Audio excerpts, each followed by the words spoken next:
आज हम पढ़ने जा रहे हैं भारत की महत्वपूर्ण नदियाँ। ये सभी एसएससी एग्ज़ाम्स के लिए एक इम्पोर्टेंट स्टैटिक जीके का टॉपिक है और इससे एक ना एक क्वेश्चन ज़रूर ही आता है।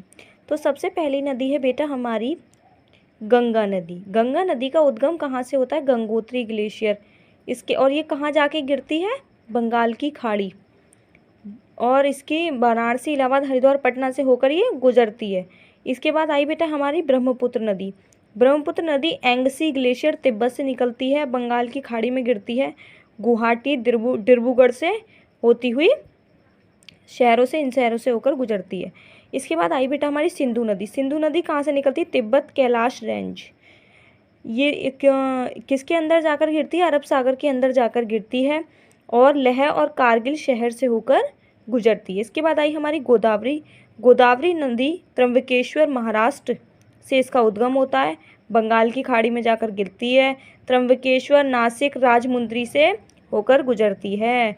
नर्मदा नदी अमरकंटक। नर्मदा नदी सबसे ज़्यादा पूछी गई है बेटा एसएससी एग्जाम्स में, ये कि कहाँ से इसका उद्गम हुआ है। तो नर्मदा नदी का अमरकंटक की पहाड़ी से उद्गम हुआ है।